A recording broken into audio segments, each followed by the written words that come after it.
మీరు మాట్లాడితే వాడు పుట్టమదు వాడు వీడు అంటాను. అరే శ్రీధర్ బాబు అని మేము అనలేమా? మాకు చాటాలనుకుంటున్నారా? కానీ మా నాయకుడు మాకు నేర్పిన సంస్కారం మాకు అడ్డొస్తుంది కాబట్టి ఈ రోజు ఇంకా శ్రీధర్ బాబు, దుద్దిల శ్రీధర్ బాబు అని మేము పిలుస్తా ఉన్నాము. మీరు ఇలాంటి నీచమైన చర్యలకు మరొకసారి పాల్పడితే మాత్రం మీకు మా అన్న ఇల్లు అందరికీ తెలుసుకోవచ్చు, మంత్రిలో ఉంటుందని. మీ నాయకుడి ఇల్లు మీకు తెలుసో లేదో మాకు తెలియదు.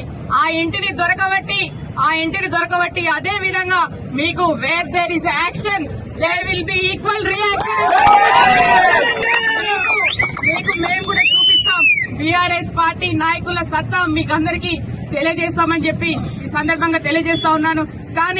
కానీ మేము ఒక పార్టీ లైన్ లో ఉన్నాము. మా నాయకుడు, మా అధినేత కేసీఆర్ గారు కావచ్చు, కేటీఆర్ గారు కావచ్చు, ఇక్కడ పుట్టమదన్న కావచ్చు, ఎప్పుడు కూడా నోరు తూలనాడలేదు.